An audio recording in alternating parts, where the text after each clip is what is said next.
Let's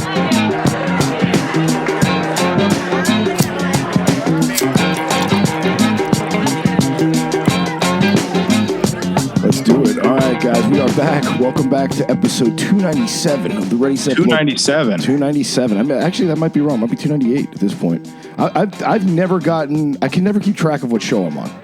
It's been 5 years, Joe, and I haven't gotten it together yet. No, I feel that completely. 297. I was right. 297 of the Ready Set Blow podcast. Joe Begley on the horn from Austin now. Yes, sir. How goes it, brother? How is it out there? It's good, man. I made the jump down here about 2 months ago. It's insane here. There's just a lot going on. It's one of the best party cities in America, and it kind of got the better of me. So Really? Yeah, I think so. I've been to Austin long before it became a comedy hotspot. I mean, it was always good comedy in town, but I think I went there just after meeting you. Believe it or not. Really? Yeah, because it was like I wasn't even half a year into comedy. Maybe not even 3 months when I went out there. Mm-hmm. But I remember the food being good. I was a little put off by the whole keep Austin weird shit. Yeah, I think it's a little try hard. I don't know how you feel about it, Joseph. I think it's kind of gone, to be honest. Like, this place just has grown so much that I feel like it's just like changing even in the 2 months that I've been here. It's hard to keep a handle on it, man. But like comedy wise, I don't know if there was really anything. There's like an old Austin scene down here and there's like a new Austin scene, right? Yeah. So there were pre-pandemic folks and then post-pandemic folks. And I'm obviously in the post-pandemic folk. And so there was this like whole coalition of people that existed beforehand. And some of them are stoked to have like, Rogan and Tom Segura here. They're like, oh, this is a great opportunity for industry. And some people are just like, oh, this fucking sucks. I'll hit one of those too.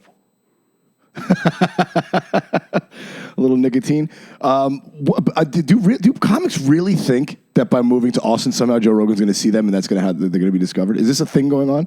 Here's the thing. He can see you. It's pretty wild. This scene is way more intimate than any of the scenes I've been a part of. Like, I would say there's maybe 300 comics going around right now. That's a lot. That's a pretty big scene, dude. It's pretty big, but it's like, I don't know. For Austin, how many people are in that city? A couple million? Couple million. Yeah. So actually, I think it's 1 million on the dot. But there's people that you're bumping into last night. Like, I was supposed to host at the Creek in the Cave last night, and Christina P. was the surprise headliner. All right. And we got a tornado, and I didn't get to do it. You hear about this? No, because I don't give a shit about what's going on. Yeah, the weather doesn't concern me. Doesn't concern me. I like and people are like, oh, people might say that's cold, but does anybody really like? If there was a fucking hurricane that slammed into China, would anybody in the United States care if they didn't have any relatives over there? Assuming you don't have a relative in the path of a hurricane, do you give a shit about it?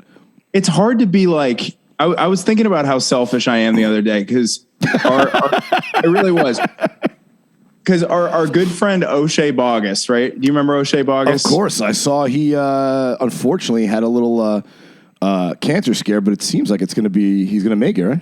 So that's exactly it. So he had a brain tumor, and I was flipping through Facebook the other day, and I saw that he posted, "Hey, I just got out of surgery. The tumor is out of my head. I feel great. I think we're gonna, like, there's a long way to go, but it's looking like I'm going to make it." And I was like, that's fucking awesome. And I was happy for about like a minute until I scrolled further down. I saw that there was like some showcase that I was supposed to be on and I was not on the lineup. And then I was fucking furious. It's hard to care about things that are not yourself. Like, it's brutal. I think it's just built in, Yeah. I feel like people tend to make themselves seem like better people by pretending to care when every time a celebrity dies, right? Everyone's posting on Instagram about it. But I feel like they don't care that he's dead. They just want to show how close they were to that celebrity. Like, the one time they met Bob Saget, they're going to post that. You know what I'm saying? Like, it's about them. There's like a false sense of empathy that that a lot of people, I'm not going to say all people, a lot of people carry around that I just decided I'm not going to pretend like I give a shit. Like I was joking with Jeff. Like if like I said, not to keep harping on China, but because it's literally on the other side of the world. If China fell off the face of the earth and just floated off into space, I wouldn't give a fuck. I really wouldn't. I don't know anyone in China. I don't care about those people. I'm being honest. Like they don't care about me either. I'm not expecting them to give a shit about me. Like, if I die over here, I don't expect some guy in Shenzhen to be like, "Oh man, did you hear that Randy Valerio died?" They don't give a fuck. They don't know me. True. You know, like if I don't know somebody, I could care less. If I don't know you exist now and you die, I don't care. You know, and there's billions. Most people are like that. I mean, how many people would you say you actually know the first name of? Maybe 200. Ooh. First name? Come on, Randy. I think 200 is a little conservative. Well, you can only carry around 150 names in your head, theoretically. I think that's bullshit. I read that online somewhere. I think it's complete horseshit. I think it is bullshit, too, because you might not be able to recall the name, like recite it like you would, like you memorize the alphabet. But if you saw someone's face, you're like, oh, that's, so-and-so that I met over here. Like, you remember having met them. You just you can't put the face and the name together. It's not like you forget the person. Yeah, my buddy had like a pretty sociopathic response where I was trying to get him to join this kickball league. I don't know why, but I was like, dude, you got to get out there and do more stuff. Chicks? Like, I mean, that's a good move. Yeah. Yeah. And he was like, well, I don't want to join that league because he was like dead set. He read the 100 names thing and he took it as fact. And he looked at it as like, if I add more names, I'm just going to forget the people I already know. And I'm like, you're a fucking idiot. Your friend sounds like a moron. That's the dumbest thing I've ever heard. If I meet one more person, I'm going to forget my mom. It's like, what are you talking about? You're not going to forget. But dude, that's not I just don't think that's the way it works. Like, cause I've met a bunch of people since I've been down here and I didn't forget you, I'm sure there's some people that have just like fallen out of the back of my head, but I don't know, dude, like doing stand up and anything like in entertainment, I think actually stand up probably first off, you meet so many people every single night, right? Yeah. And some of them, like, if you run into them again, you're going to completely forget. But I think we got a bigger capacity for it. Oh, for sure. But my point is that how many people that if they died, you'd show up at their funeral? Oh, that's roughly how many people you actually care about. You know what I'm saying? Like, I mean, let's be honest here. Let's break it down to brass tacks for the listeners. Mm-hmm. So to pretend like you give a shit about the fortunes of a complete stranger is totally it's a lie to yourself. I mean, obviously it's unfortunate. I don't want there to be people dying in the Ukraine in a war, but I don't have any relatives over there. So it's not my problem. Ultimately, I have enough to worry about within my own little circle that if I start caring what's going on, in Australia, I'm not going to have any time in the day. You know what I'm saying? Like, I have too many other things that preoccupy my concern to worry about a stranger's well-being. Yeah, and I mean, I think that doesn't make you selfish. That just makes you human. I don't think it makes you selfish at all. And it's also like, Chappelle had that bit about the Challenger where they were watching the Challenger go off in the 80s and they all watched it together on TV and it blew up and it was like a devastating day. Like people were crying together in the classroom. And it's like with the internet, you get exposed to so much good shit, but you also get exposed to so many deaths of people that you wouldn't have even been aware of, like all these horrific stories. And you almost become numb to it, to a sense. You definitely tune out to it. It does. There is a part of human nature that is like super. I mean, that's why we've succeeded as a species. We're so adaptable. I mean, like people get used to life in prison. You know what I'm saying? People got used to living in death camps. Something about the survival mechanism within human beings. Once it becomes your reality, you just like, all right, well, this is my new reality, and you start to accept that as normal, no matter how abnormal it is. No, 100%. I mean, the reality right now is fucking weird. Like just the fact that you're just constantly getting exposed to shit all the time it's a lot. It is. Well, it is, and it's distracting. I mean, like not all of it's useful. That's the other thing too. Like you watch some of these news stories or these horrible things going on in the world, and it just makes you feel bad, and you can't do anything. So now you just feel helpless on top of it.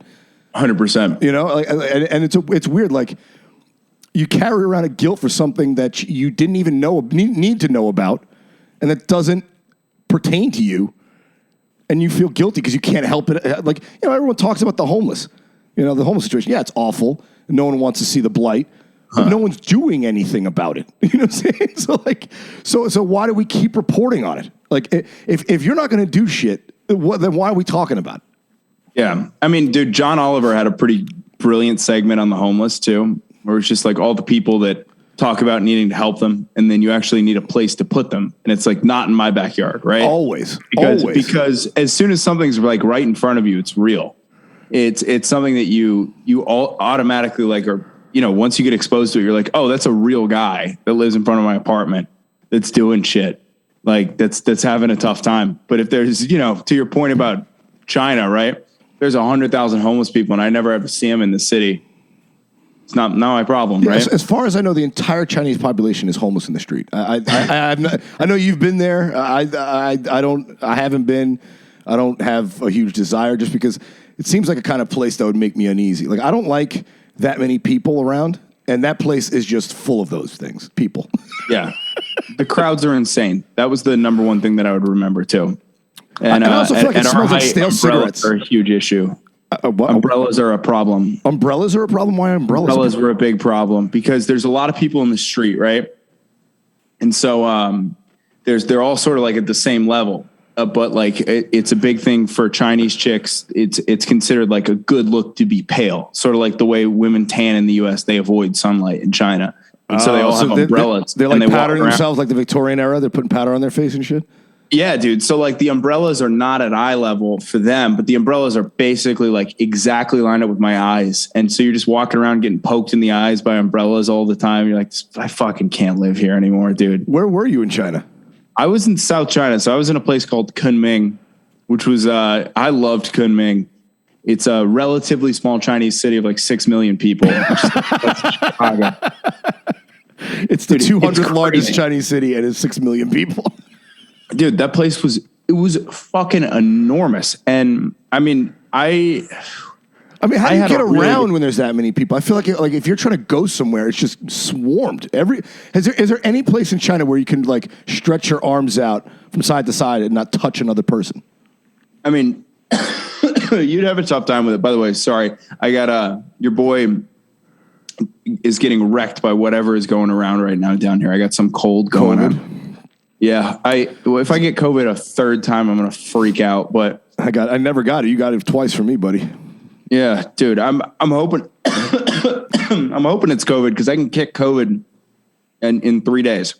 I've always kicked it in 3 days. And this, if I get a cold, I'm out for 2 weeks. But what were we talking about? We're talking about trying to get places in China. So, dude, yeah, is there any place where there's tranquility, where there's not all these people running around? Not really. No.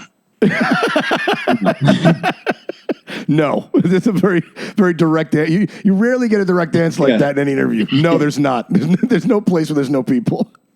So if you have money and you're like a tourist, you go to these, sort of out of town tourist destinations where you can end up on a path or a mountain or something and really be by yourself. I mean, but if you're living everyday life, I think it was the biggest mass migration in human history was when the Chinese government, the CCP, decided to move everyone out of the fields and into the cities to try to like advance economically. Yep. And so they're just like hounding people and moving them into these cities. And they because just of that, forced them to stop rice farming or whatever they were doing in the countryside and said, come on in and fucking get in this factory. Yeah, so I think they just like industrialized the farming process, and there was like less need for people to be out there. Oh, okay. I don't know. They just moved them in. I don't know if they went straight like Russia and just said, "This is your new job," and moved people. No, they did that shit. Like back the fucking Lenin and Stalin. They were just moving fucking workers around. Yeah, John Lennon, big fan. He's John great. Lennon. Not a fan of Yoko. That fucking. Yeah, dude, cooked as usual. You ever see a picture of her bare ass? No, dude. Yoko Ono's ass looked like it got eaten by a great white shark. It is, really? Dude. John Lennon has a better ass than Yoko Ono. I'd rather fuck John Lennon in the ass than fuck Yoko Ono in the ass. 10 times that was always a weird pick to me, right? Because that is arguably like that's a top 5 most famous person on earth at that point, right? And definitely top 5 most beloved. And that's the one you go with. That's your pick. Like you have the first overall pick in the draft when it comes to getting ass, and you pick Yoko Ono. It's true. It would be like Drake. I mean, like who's the biggest musical artist right now? Drake. Got to be one. Probably Drake. Yeah, that'd be like him. like just marrying some ticket taker at a fucking carnival. You know what I'm saying? Like just some random. I mean, what do you think, dude? Honestly, was she like a 3, maybe? I mean, she was ugly for the 70s. Yeah. And people in the 70s look like shit for the most part. Yeah, so she's like a 6. I'd give her a nice 6. You give her a 6? See, that's how I can tell you're into Asian chicks, man. I'm not into Asian chicks. I think you're bumping her 2 points because she's Asian, dude. Yeah. What's your type? What would you say is your type? Available. No, I mean, my type, I mean, growing up, I dated mostly Latin chicks. That was in my neighborhood and the community I grew up in and my household and whatnot. But like, I don't really, I kind of bounce around. I like different. That's, I like a little variety. It's like, oh, I was dated a Lebanese girl for a little while. You met her. I was like, I never dated a Lebanese girl before. I was like, oh, cool. Let me see what this is about. It's an exotic Middle Eastern look. Like that was cool and different culture, which was dope. And she spoke Arabic, which was sick. But like, if you look at the girls I've dated, there's not too many common factors other than having a fat ass. That is a necessity. So other than that, they have no commonalities. So, but yeah, Yoko was a fucking dude. That picture of her, honestly, it looked like there's a picture of her and John naked, right? Yeah, and they're like standing there looking over their shoulders, and they're both bare assed. Have you not? That's the famous photo. Have you not seen that one? Oh my god, guy's dying on my podcast. All right, dude, my bad. Can you give me 1 sec? Yeah, go blow your nose. I'm dying. Hold on. All right. Old Joe Begley. For the listeners who don't recall, Joe and I started comedy together back in Boston. We had him on the podcast, maybe 2-3 years ago now, back when Chase still co-hosting with me. And it's been a while. Joe and I started in Boston together, then he moved out to the Bay. And I think he went back to Connecticut for a little bit. Now he's in Austin, Texas, giving me the lowdown as I watch him take rolls of toilet paper. It's a very single guy thing. Blowing your nose with toilet paper because we don't have tissues in the house. Old Joseph Begley. Hair looking like fucking straw. What, do you wash your hair or you just roll with it like that? No. This is freshly showered right here, dude. You think this comes natural? When was the last time you had a clean cut haircut? What's up? When was the last time you had like a clean haircut? Oh, I cut it all the way down in 2014 and immediately regretted it. It was like, this is the dumbest idea I've ever had. Oh, you rocked it long the whole time before that? Yeah, I cut it short in high school and then once in college. And then as soon as I got it short, I was like, I hate this. I look stupid, dude. Why is that? It's just not the look for me, man. Clean cut is kind of like not the look for your boy. Really? Why? Yeah. What, you got a weird shaped head or something? I don't know, dude. I think just long hair just fits the vibe. It lets people know what I'm about. That's how you know I'm talking to a young buck talking about vibes. Yeah. Is that a big thing out there? They into the crystals and shit out there too? No, absolutely not. You really? Because I feel like Austin's turning into a little bit of an LA scene. Half the fucking people there from LA. Yeah, I mean, there's some weird shit going on. Like the building next to me has a yoga studio and a place where you can learn to cast spells. So it's a Wiccan shop, and I think they're pretty serious about it. So you can get potions and spells and stuff. I used to, crystals, and I still do. I still do think a lot of that is fucking silliness. And for a long time, I didn't apply the same methodology to my thought process on like the major religions. Yeah. But if you really break it down, is believing in witchcraft any fucking more silly than, believing that, Muhammad is the prophet or Jesus was God's son or, I mean, all those, the only thing separating that and witchcraft is the fact that more people believe in Christianity than witchcraft. Yeah. I think it is stupider. I'm gonna go out on a limb here and say it's objectively dumber because these people have bought a book of spells and but people buy the Bible. The Bible is still the best-selling book of all time. Yeah, but like you got raised into it culturally, where you're like, okay, you get. I don't want to say brainwashed. That is true. At least there's multiple generations of brainwashing. Exactly. There's multiple generations of brainwashing you have to overcome to get out of a major religion. But to believe in like Scientology or witchcraft, It's, what are you overcoming? Like 22 years of like basically witchcraft. All of its history is like on the internet. You know what I'm saying? Like a lot of the things that Jesus, claimed to have done, are like written accounts from, years later, but like Scientology, like fucking L. Ron. There's photos of L. Ron Hubbard. You know what I'm saying? Really? Yeah, dude. L. Ron Hubbard he wrote a book called Dianetics. The guy was alive until the 70s. Dude, I wonder what actually, like, I wish there was some way that we could like shine some sort of mirror just to see what was happening like 2,000 years ago. Cause I would love to see what was going on. Like what actually happened with Jesus Christ. Like it would be interesting to know. I do think he was a person. I think he existed, although there's very little physical evidence to corroborate that. But obviously, there's thousand stories about the guy. So I do think he was a person. I do think he walked around preaching. But is there any truth to him being the Son of God? I mean, obviously, science would say no. You know, he was just another guy starting out a new thing. And his message was pretty good. Other than the stuff about being the Son of God, the kind of treat everyone as you want to be treated, that stuff was all hung together. But think about that, dude. Everybody that spread any sort of message of peace ends up getting fucking killed. Like it's a historical fact. I mean, dude, think about this in the 20th century alone, right? You had fucking JFK, MLK, and his brother Robert, all dead within like 5 years. 100%. All of them were trying to they tell people to be kind to each other. Everyone has equal rights. Basically preaching Jesus' message. If you preach Jesus' message too loud, you're gonna get a bullet in your fucking head. That seems to be the way it works in the world. Like hey man, we can't have people like getting along. That's not good for business. Not good at all. Yeah, I don't know. Like, getting along doesn't really lead to war or anything profitable. You can't sell anything if everyone's happy. You only sell shit to other people when they're jealous or angry or they want to fuck. Right? I mean, like, they have to have some sort of create an emotional need for you to go buy their shit. So if you're content and you're getting along with everyone around you, there's no money to be made in that. There's no money in happiness. There's only money in misery, it seems like. If you really think about it. Like if you're selling happiness, you're selling an escape from sadness. Yeah. Yeah. So they want you to be angry, upset, miserable, horny. They want you to have like an itch that you have to scratch, right?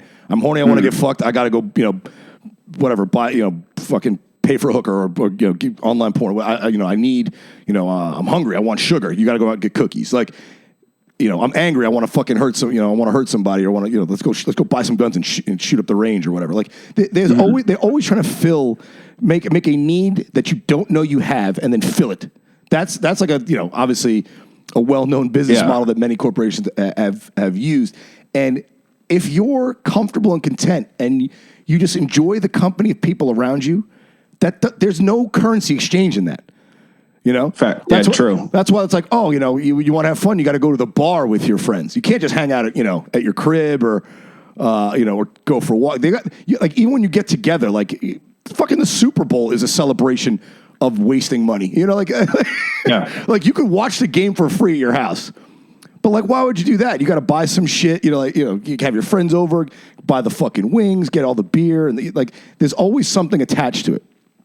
You can't just be, they need you consuming shit. Yeah, 100%. Because I think like the idea of being happy and content right now is pretty difficult. I'm a miserable prick. I've always been one. I don't think you're that miserable. You're a pretty good hanger, Randy. Yeah. Look, just because I like to have fun doesn't mean I'm not miserable. You don't know what goes on in between my ears. You don't know what my inside voice is saying to me all day. Yeah. That's probably one of the reasons why I like comedy, because if I like making fun of miserable things, because if I didn't, they'd be sad. Like if I took the piss out of it, then it's, at least I got to laugh. I get to tell myself that. Bless you. Look at him as he sneezes. I'm hitting the mute on the sneeze because it's loud. I was going to say, I was like, do you have a little mute button there? Because you keep cutting out. I was like, one of those jokes. Yeah, I'm hitting the mute button just for the sneeze. Dude, I'm on sort of like a weird timing right now where like we just had South by Southwest down here. So we had the big festival and all that. Mm-hmm. And I went on more or less a 10-day bender and hit it pretty hard. And then I woke up. Now that's music and comedy, right? If I remember correctly. Yeah, music, comedy. And then it's like, there's a bunch of like, it's kind of like a music festival, but it's like shitty because it's all just like corporate shit too, where it's, I mean, I got to sell shit. You know, that's the point. It's like the badges are $1,500 and it's like a networking event and stuff, but you can get into it. One of the nice things is like they did all the music shit at the comedy club. And then so there were just sort of like ways to get around stuff. I woke up on Sunday and I was just like, dude, I'm fucking dead. Like I'm miserable. So I think I'm going to try to take a month off of boozing, which I have never done. So we'll see how it goes. Never done it. I mean, I've railed about it before on this podcast, I'm sure, but like people do the dry January or the, sober October, all this bullshit. And I feel like it's just one more way for people to get like, an attaboy from the internet community. Like, oh, look, I'm doing sober October. It's like, dude, if you take off 2 days a month, you do sober October throughout the year. It's not like 30 days is not a fucking. That's true. You know what I'm saying? Like you're not, like knocking my dick in the dirt. It's like, wow, you did 30 days. Like, dude, I don't drink on Mondays and Tuesdays typically. So technically I'm sober for a month of the year. Like if you, Bro. I'm just curious to see what's going to happen to me physically. Cause I'm like, I got, a panel done basically. Like when I have this doctor and he does like, when you say it like that, it sounds sketcy as fuck. I have this doctor. Well, he did try to get me on testosterone replacement therapy, which was pretty wild. Oh, was he pumping that stuff? Yeah. Does he also do like back alley abortions? Who the fuck is this guy? So, Dr. Joe Rogan's doctor. Yeah. I mean, so I went up to this guy and I got he did a blood panel on me and everything. And, he ran my testosterone and he diagnosed me with low T and tried to put me on Clomid, which I don't know if you've ever heard. I have. Isn't that famously like what some of the baseball players are taking to cycle off of drugs, of PEDs? Yeah, so it's basically, this is the lesson here. No matter what, if your doctor prescribes you something or if anyone prescribes you something, do your homework before you just blindly take it, right? Because I was like, okay, the panel, I think it had my T at like 590. And so I went to go take the Clomid pills. I got them. I was doing 50 milligrams a day. And then I was just like, you know what? I feel really good. But just to be safe, I'm going to look into how this thing works. I'm going to look into my numbers and I'm going to look into my dosage. So the first thing is the numbers. I was statistically within range, pretty much average for a 28-year-old guy. I was going to say, dude, you're under 30. There's no way you have low T unless you had a traumatic injury. Yeah, my dick's hard all the time, so that's good. Well, your dick doesn't have anything to do with testosterone. Your balls do, but yeah. Well, your balls make your dick hard. My balls are hard every time.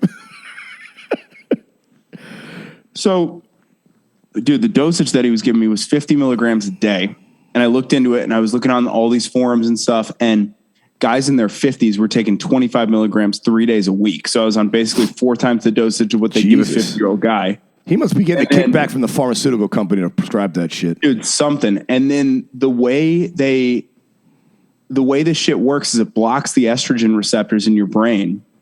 So it makes your body think it needs more estrogen. So it jacks up your estrogen and then your T goes up in response to that. And so I was reading all these responses of guys just being like, I'm just crying uncontrollably right now. And I don't know why. And I'm like, oh, this is really fucking dumb. So thank God I figured it out and I stopped doing it like 5 days in. Oh, good. Yeah. I pulled off. It was a dumb idea. Yeah. I break down crying every morning in the shower, but that's just my routine. I've broken down crying in the shower the day after some of our long nights out, Randy. Well, that's where real men, do their crying is in the shower. I've said it 1,000 times. Real men cry in the shower, It's a good place to do it. It's a nice way to start off the day with a good cry. What have you been crying about lately, Randy? Oh, God, who knows what, I got all sorts of problems. What was I going to mention? Oh, yeah, dude, by the way, congratulations, 5 years. 5 years. You got to be, so you're 5 years and 5 months. Ahead of me? No, I'm 6 months ahead of you, something like that. So it'll be you just started when we met in Boston. Yeah. And I was like basically a weekend. You were my very first friend in comedy, which was great. I don't know about that, dude.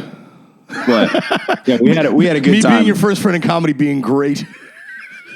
Yeah, I mean, dude, that's a little generous of you to say. We did some legit degenerate activities, but it was nice meeting you because what happened before that was you just go to these open mics and it'd be miserable. And the Boston comics, you get this reputation of like, I don't know, sort of like very aggressive macho guys, but really it was these beta males that would just like bully you for being new. That is weird. That is true. It was they oddly like tried to put off a vibe like they were big shit, but it's like, what are you talking? We're all at an open mic. I remember some of the names. There was a weird vibe like that. Dude, these people would give me shit, and I remember like I remember a lot of their names, and I'll just like look into what they're doing now, and it's like, oh yeah, I'm put them on blast. I don't give a fuck. 10 times as big as these guys. I don't give a fuck. Yeah, put them on blast. I don't care. I don't want to put them on blast because maybe they weren't just being dicks, but like I don't know when you're. It also doesn't matter, honestly. You know what I'm saying? Like these people, they weren't friends of yours, so who gives a shit what they were up to? Ultimately, you're going back to what we started the podcast with about whether or not you give a shit about somebody. But I do agree that there were, like you said, there was some sort of. I don't know that they were like mean to me, but they certainly like ignored me. Like I wasn't. You know, like there was the cool table at lunch, and I wasn't welcome at it. That was the vibe I got. It was a very cooling vibe. So you, I think myself, they were trying Chase, to bully us in reverse. A handful of us, Hetty, the hideout crew was kind of it was kind of its own little ecosystem, and then there was the Cambridge crew, which we were not a part of. We didn't go up and do the rooms up there by the colleges. No, dude, they didn't really fuck with us, and I think you made the point of like the lunch table. I think what they thought was that we were the kids that were at the cool table in high school, and they weren't, and they were kind of like, yeah, we've got this opportunity to exclude these cool kids from the, this. Yeah, which just goes to show you how shitty human. I know, but it also just goes to show you how like shitty human beings are. Like they didn't like the way they were treated by some perceived bully or whatever, the in crowd in high school, whatever it happened to them. And then when the shoe was on the other foot and they had, some clout in a community, they went ahead and judged a book by its cover and treated poorly people that, were just trying to break into comedy. So it's like they basically they like did what their tormentors did to them to other people. Like I'm going to get back at the guy in high school by treating this other guy like shit. It's like that's not constructive. It just perpetuates the problem. Yeah. Couldn't agree more. I mean, it's funny because when you're that guy, the guy that got picked on, you never really see yourself as the problem. You're just like, well, people were mean to me, so I can't be the bad guy. And it's like, no, you are. You really are. Like you're treating people horrifically. That is a double-edged sort of being quote unquote a victim, that you might carry that victim mentality and then lash out at everyone else who isn't your aggressor. Like you and I had nothing to do with however these people were treated when they weren't the popular kids in their community. And now that they were, why are they taking it out on us? You know what I'm saying? Like I had nothing to do with that. You might even like me if you fucking took 5 minutes to have a conversation with me. You know what I'm saying? Like just because I look not like you, I don't wear the big fucking funny mustache and the dumb hat in Cambridge, doesn't make me an asshole. It makes you an asshole for not being open-minded, really. 100%. Yeah, they're looking at us and making a lot of assumptions. Oh yeah, a lot of assumptions. Yeah, like I was cool. I know, and I wasn't at all in high school. Like the exact opposite of it. I don't know how people perceive me, but if you thought that I was cool in high school, it was actually pretty much as opposite of that as it could be. Yeah, what was high school Joe like? Were you like a fucking loser? What crew were you in? You were burnout? Where'd you fit into the high school structure? I had a weird thing. I ran cross country, so I was friends with the guys that ran cross country.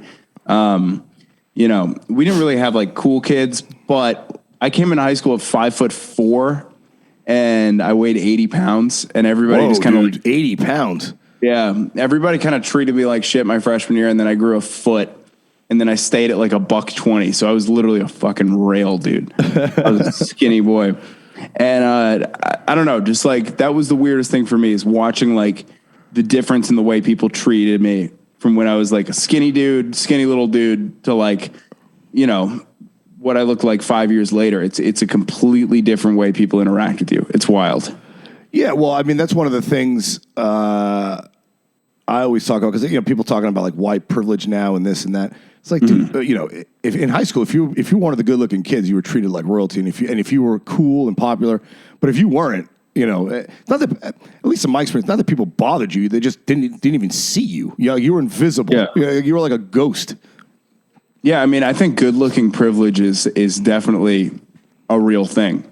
Right? Oh yeah. There's a good question for you. If let's say your kids, right? Would you rather have really, really intelligent kids or really good-looking kids? I'll probably have both, just knowing the way I am. But here we go with this guy. I don't know. I think, man, intelligence can be a trap, right? That's one of the things about it. For years, I would, because that was something I thought of. Not that I thought about having kids, but it was like, if I could be really good looking or like genius smart, which one would I pick? And I would always come out on being really smart, because obviously the way the world works and the way money works, right? If you're super intelligent and super conscientious, you tend to make more money, and you gain power that way. That's how you gain power in this society. It doesn't matter how big you are, no matter how much fucking bread you got. So I always thought, I'd rather be smart because looks fade and all this and that. But, the more I learn, the more unhappy I am. So I'm like, wait a minute. There might be, dumb people don't seem to be sad. It seems to somehow work in their favor. So if you're dumb and good looking and the world's nice to you, it's like, oh man, that seems to be the best setup. Like if you're really good looking and really dumb. I think just being a little more intelligent would go in my favor, because I'm smart enough to be aware of the problems that are going on, but not smart enough to fix them. Really, It's a huge issue, because they just keep coming in. I'm like, we should do something about AI, but can I even grasp what it is? No, not at all. I still haven't anyone successfully describe fucking cryptocurrency to me, like succinctly. But I mean, there's another thing, right? I mean, all of a sudden people care about it, so now it's a thing. Like we were talking about, if I don't know about it, I don't care. But now all of a sudden everyone cares about crypto, so it's taking on a life of its own. Yeah, it's running right now, dude. I don't know anything about it. I think one of the interesting things about it, though, and this is what I was thinking about the other day, is like Russians and Ukrainians, basically, or like the Russian ruble is crashing, right? Mm-hmm. And so there's nothing that these people can do if you're just like a civilian there, right? And you've been cut off from US dollars, and that's what people would do. They would try to exchange their currency for US dollars when there were tough times. And I think it's kind of interesting, because you could just go out and just buy Bitcoin on the internet with it. Well, yeah, I mean, it was invented to launder money, essentially. Yeah. So I don't know, all of a sudden you have 30% less money than what you would have had. You could avoid that by just picking up some Bitcoin, but maybe they're cut off. I have no idea. I think let's start a conspiracy theory, Joe. I'm going to say that the Bitcoin people were behind starting this war so they can increase the price of Bitcoin. Because think about it, right? Everyone in Russia and the Ukraine, the dollar and whatever the fucking Ukrainian currency is worth not shit now. But if you have Bitcoin, it's still worth the price of a Bitcoin, whatever, you know what I'm saying? Well, dude, the biggest ownership of Bitcoin by percentage of the population is Russia and Ukraine, 1 and 2. Fun fact. So you might. I'm not surprised, because they were the ones laundering money for fucking. I mean, they're the masters at laundering money. They've been that way since the fall of the Soviet Union. Yeah, I don't know shit. I don't even know enough to comment. I don't want to get myself in trouble here. That's one of the things about Bitcoin that makes me not interested in dabbling with it, because. One, when, I mean, this is an old thing they said, but I remember this shit back in the fucking .com boom when you were a goddamn in your dad's balls. Yeah. That like cab drivers in New York were talking about, oh, you should buy some Yahoo stock. It's like, all right, if your cab driver's telling you to get in, then everybody should get out. That's not the guy who should know about it. Like, I've been at shows and comics are like, you should really get into Ethereum. I'm like, I'm not taking fucking financial advice from a clown who gets paid in chicken fingers. I'm not doing it.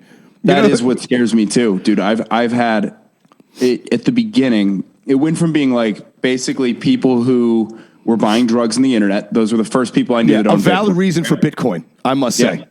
100%. Like the people who were doing the Silk Road shit. I had Nat Rogachevsky in here the other day, and he was talking about buying ecstasy from Finland with Bitcoin in 2013. I'm like, fucking maniac. But it was drug dealers, and then from 2018, 2019, 2020, it was some people that I knew that were really smart were getting into it, right? But I was kind of too lazy to want to do it.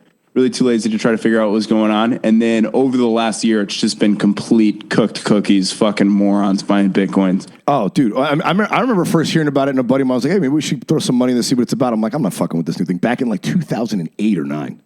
Oh, I'd be a fucking gazillionaire now. yeah. If there's one thing I'm good at, it's not making money. Well, didn't you used to have like some sort of high profile finance job or something? Yeah, and I don't now. I decided to be a fucking poor comedian. I used to be a banker, but that's actually something I thought about today because I was going to ask you about, how what do you think of the 5 years in and how your experience has been, and I thought to myself because I was driving for Uber earlier because I'm crushing it at life. I was doing some Uber rides, and I was like, I'm 5 years in, like what. Would I, if I had the 5 years to do it all over again, would I do it again? Would I choose to go into comedy again? And I used to think, I would definitely love to do it again. I just wish the only thing I would have done differently is I would have been smarter about the money that I had so I didn't have to be so financially strapped at this point. Yeah. Because, when we met, you were blowing dough because I had it, but that's the thing. You don't know hindsight, right? I didn't know I was going to keep doing this. I didn't know what it was going to be. I just thought, maybe I'll do a comedy for whatever, and it'll suck, and I'll get out of it. I had no idea. I didn't know I'd ever go on road dates or any of this shit. But now I wonder. I was like, would I even choose to do it again? Because look, I would have been much more comfortable financially. I would have been miserable with the work I was doing because I didn't really enjoy. I didn't it was the work was really grinding on me. Yeah, what kind of hours a week were you putting in? 80 to 100, dude. I was working round the clock. I was never, I had a second work phone, and when that thing fucking chimed or I got an email or a fucking call, it had to be picked up. Yeah. I was like, I wonder if I went back to tell myself, whatever, my 33-year-old self, Randy, don't do comedy. Just because, no matter what, there's going to be, you're going to be happy and sad about different things in your life. It's like, but at least I would have had some money on me. I would have been a loser. Yeah. At 39, with a fucking a roommate and and bills that I can't pay and all this other bullshit. But it's like, what's the verdict? What would you say to 33-year-old? I'd probably tell myself not to do it. Really?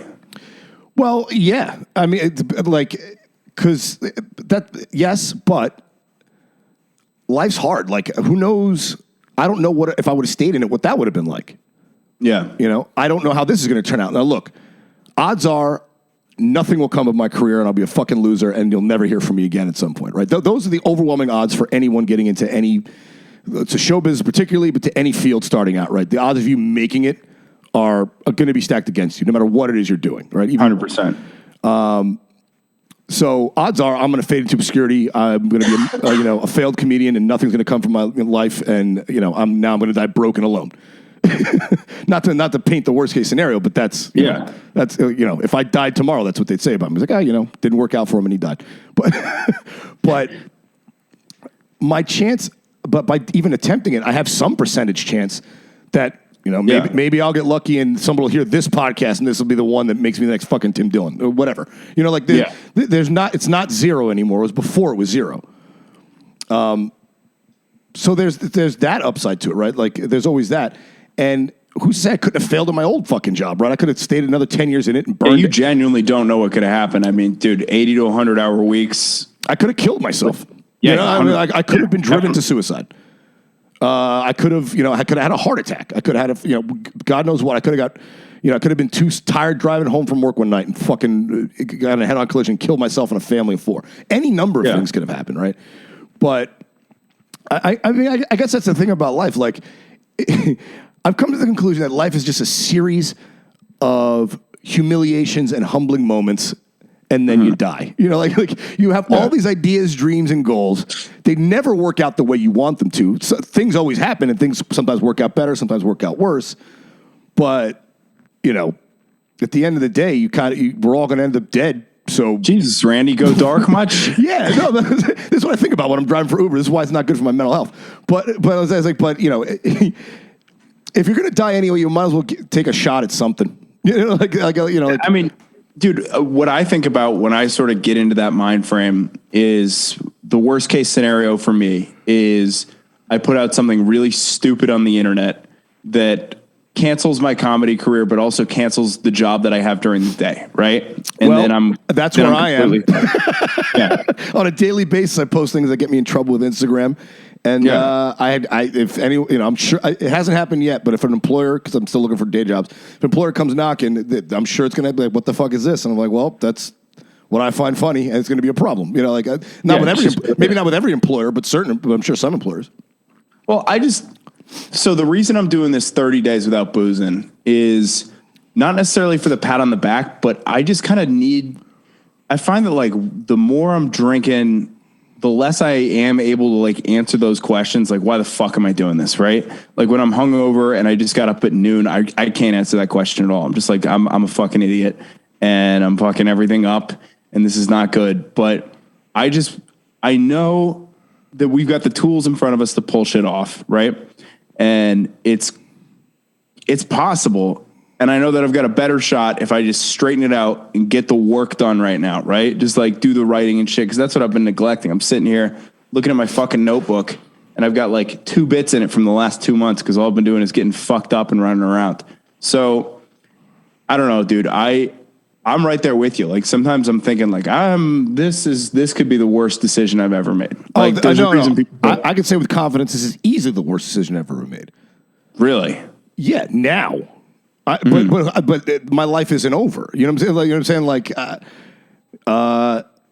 I've made tough decisions before. Like when I broke up with my fucking ex, right? It was like a horrible, life-changing, life-shattering thing. We were gonna get married. We had to call all that off. We lived together.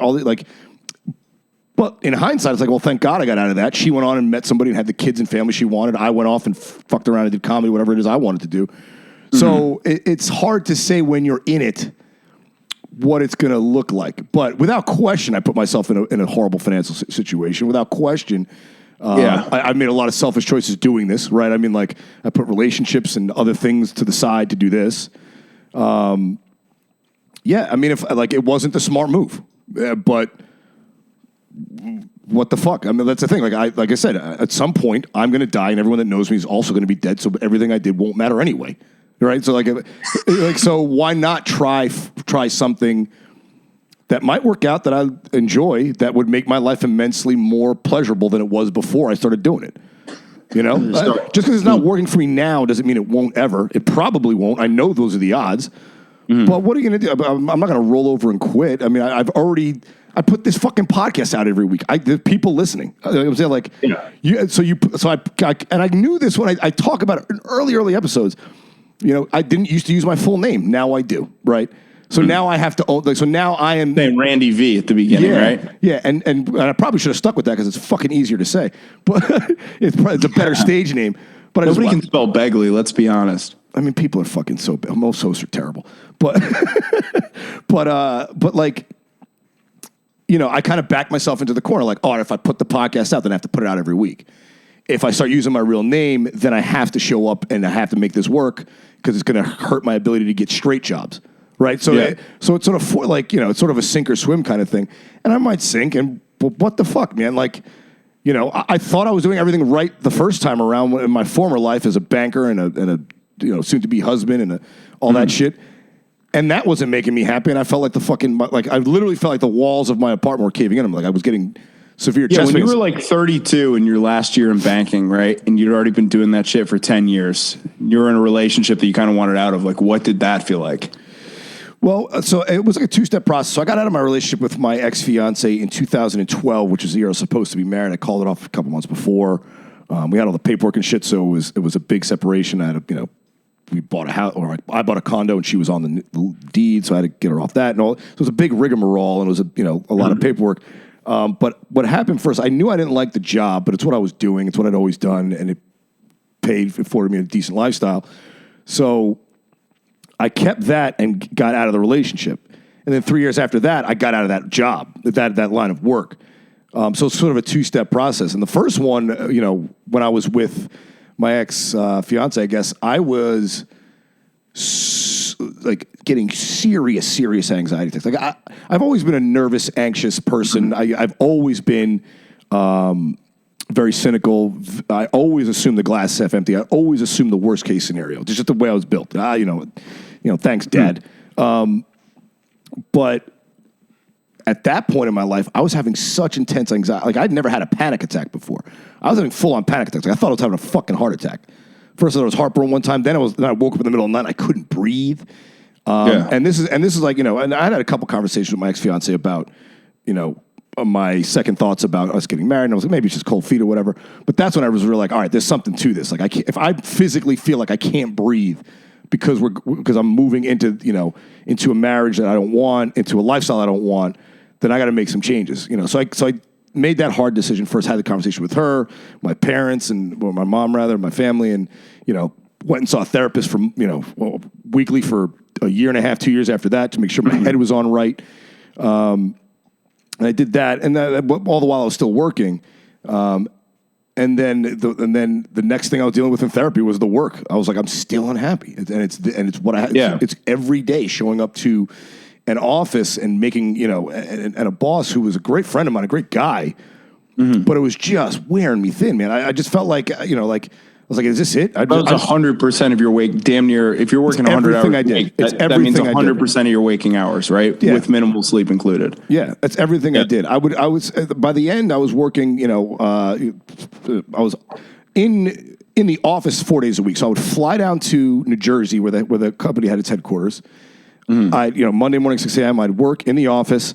I'd go home at night with my boss, where we had. The company had bought us a corporate apartment, like a 2-bedroom, 2-bath apartment nearby the company headquarters. You guys were legit. Like, you guys were like, I just watched the movie Margin Call. You're like one of those guys. It wasn't that intense, but yeah. It wasn't that Hollywood, but yeah. I'd go home with him. So I'd spend every fucking waking hour of my day with my boss, right? From in the car going to work to coming home at night. Like, literally, I'd brush my teeth, come out of he'd be in the fucking, in the kitchen drinking coffee. I'm like, Christ. That is weird to live with your boss. Yeah, it's a lot. So your life, so I said every waking hour wasn't just every waking hours, every waking and a sleep hour. Yeah, exactly. My boss was in the other fucking room. And I'd fly back on Thursdays at 6 p.m. back to Boston. And by the end, I'd met Chase. And I was living in the Seaport, and Thursday night, I looked forward to just to getting home and sitting at the bar and bullshitting with Chase at Laugh Boston when he was the door guy there. And I would just get drunk the whole week, every night of the week. I'd work during the day. I'd work from home on Friday, and then Saturday, Sunday, I'd do phone calls and shit like that. But Thursday, Friday, Saturday night, I would go out, get drunk at the comedy club, or go out, meet some Tinder date, and get drunk and try and hook up with her. And that was the entirety of my life. It was just that cycle over and over and over again. And don't get me wrong. There was a lot of it that was fun, but it wasn't doing anything for me. Like, I wasn't getting any sense of purpose out of it. I didn't see where I was going, and it was just, it was a different type of anxiety. I was worried about, like, oh fuck, I got to worry about this job, and my boss was up my ass, and he knew he had me captive. He knew, he had a wife and kids, but he was a very driven guy, and he knew I didn't have shit. So he was so just constantly talking to me about work. And I'm like, can we talk about anything but fucking work for 5 minutes, man? He called me. I'd get in trouble if I didn't pick up the phone on a Sunday morning because he was calling me. I'm like, why don't you answer your phone? I was like, I was asleep because I got hammered last night, dude. It's 10 a.m. on a Sunday. Why aren't you with your fucking kids? They're gonna grow up and hate you and fuck a guy like me to get back at you. Yeah, 100%. You know what I'm saying? Like go hang out with your daughters. Like stop calling me up. No, I know a lot of those guys. And the thing is, it's like, work doesn't have to be your entire life's purpose, right? Like, you can do other shit to have some sense of purpose, but it's tough to do that when it's 80, 100 hours a week, because you don't have time to even try to, develop relationships with people or pursue a side hustle. That's it. Oh yeah. I mean, and that's one thing I think, I'm hoping that coming out of this pandemic, it seems like the whole world is moving towards understanding that people have multiple interests and multiple things they're doing for income. And because obviously one employer, for the most part, isn't cutting it anymore for most people. So, obviously work-life balance, people are working from home more, working remotely. So I'm hoping that's, a positive silver lining come out of the last couple of years. But, we'll see. It's to be determined. Yeah, TBD for sure, man. I mean, so what about you, dude? 5 years in, would you do it all over again? Yeah, I think so. I was thinking about that the other day. I think I'm in. I mean, dude, I was in a bit of a different position when I started because I was working, I was getting started in tech and I didn't know what the fuck I was doing. And I had no money at that point, like none. I was just like a 23-year-old idiot living in Boston. And then just like my only hobby was basically just go to work and get hammered with the boys. And I was just like, this can't be it. This can't be it. So I tried to like produce music for a year before that. And I was dog shit at it. And I was just trying to look for like any creative outlet. And then this is what I did. And, it's been fucking wild lately, man. But I don't know. Yeah, it's weird the way stand up works. Like I've had just like moments where everything dries up, like there's no bookers are returning my emails or phone calls. Oh, dude, I always have nothing going for me. I mean, like, were it not for Jeff, my fucking, I don't know if I'd still be doing it. Yeah. Just because it feels good to go do real shows. But if I was still having to scrape around the way we were in Boston, fucking, whatever it was 3 years ago, it's like, fuck, if I was still doing that, just going to the hideout and shit, trying to beg for spots at the Burren, I don't know that I'd still, be so anxious to do it. I mean, the smartest thing I ever did for stand-up was leave Boston. Straight up. Yeah. Boston was tough. Boston was fucking brutal. But I'm glad I started there. I felt like it was a good place to start. It was a great place to start because you going to San Francisco, I met people that were like doing, 15 shows a month, a year into stand-up, like with decent crowds, booked shows, not open mics, right? Yeah. And they would complain about their lack of bookings and how hard everything is. And just having Boston as my baseline, just being like, remembering how much that sucked and remembering like never getting one booked gig the entire time I was there. That was a good reminder that like, yeah, I'm happy. I don't know. I'm just happy I'm not there. That's still not this case. Yeah. Suffering through that. I don't know, man. Like, yeah, I mean, but you've had a good amount of success. So I don't know that Boston like held you back in any way. I don't think it held me back at all because I was only there for 6 months. But really? I think I don't know why I felt like you were there for longer. No, dude, it was. I started in March of 2017. We met basically a week into it, and then I left in September. So it was only 6 months. Yeah, it was quick. Less than 6 months, actually. Well, I guess we hung out every night doing 2 spots a night. So I guess it just felt like a longer amount of time. Dude, yeah, we were going to Green Dragon and shit. Our Magic Mondays, as we called it. At that point, I look forward to those Mondays, dude. Those because shout out to Jesse Cashin at the Green Dragon if it's still running. But that place was close to where I was living. Which made it a lot easier. She liked us, so she gave us all sorts of time, which fucking no one did. 7 minutes as a 2-month comic, which is unheard of in Boston. Yeah, but by the end, I mean, she let me do 15. She wouldn't even fuck. I'd just go up there and blab until I felt like, until I read everything I wanted to go through all my, new joke list or whatever. But, yeah, and then the crew that was there was a fun crew. You and fucking Don Zolo and. Is it, fuck, I'm trying to blank on. Jesus. Don Zola. I haven't heard that name in a while. Tyler Traynor and Dom LeConte, Matt Amabello. Oh, my God. The whole crew. Now you're bringing back the memories. Sham was there. Sham started coming around. Dude, Sham was just down in Austin. I got to have that sick fucking maniac back on this show. Dude, he was, I said something really sad to him by accident. What'd you say? I said, I remember when you started, you would just laugh really loud at every joke. And then he was just kind of like, yeah, I miss that, man. Oh, God. Dude, his laugh allowed some shows to exist. I mean, like, if he wasn't laughing, there would be no reason to have the show in a lot of cases. Dude, somebody would be bombing and Shine would be in the back. Just crying, and I'm just like, I thought he was a deranged audience member, but he was starting comedy too. I know, good kid. Shout out to Sham Subramanian. What a good guy, man. Yeah. Do you miss any other guys from back there? Who else did you hang out with besides me? Not a ton of people, man. I know. I'm wondering like if I like besides Chase, I don't think I know any. Chase and like Corey Rodriguez, like the only comics I know left in Boston right now. I believe. Yeah, I mean, I heard they shut down during the pandemic, just from what I've heard from the Rhode Island guys. Like there was no getting up at all. Oh, so, well, dude, they shut down the fucking Improv Boston where you did your first set the night I left Boston. I left on a Wednesday night. Mm-hmm. I drove down to New York, and the last spot I did was Improv Boston, which is one of the better rooms. Shout out to Sterling Smith, who ran that room. And now that's gone. I know. It was me, John, and Chris Kimback. And, we did the stuff, the kind of shit that we find funny. And apparently one of the other, quote unquote, open micers that was in the showroom took issue with it. And wrote like a Facebook post and posted it to the Boston Comedy. Wait, so that was you that got Improv Boston shut down? It was me, John, and Chris Kimback. Who got three good comics too. I remember people were laughing in the room at the time, but I think there's one younger girl. She's I guess younger woman. She was in college.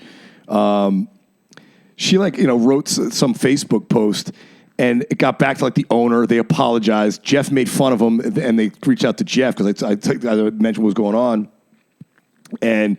A couple weeks later, they're just like, all right, we're not doing the open mic anymore. Just because there was so an open micer who went to the open mic who didn't like what some of the other open mic comics were saying, complained and got the whole fucking show canceled. So she ended up costing herself stage time, which I found to be the dumbest fucking thing. It's like if you don't like what he's saying, just wait your turn. And say whatever you want after that. And that was one of the only tolerable open mics back then, too. Oh, yeah. It's not like any of us dropped the N-bomb on stage. Chris Kimback made a joke about killing his girlfriend's dog, and that's one of the ones that she mentioned in her long fucking Facebook post.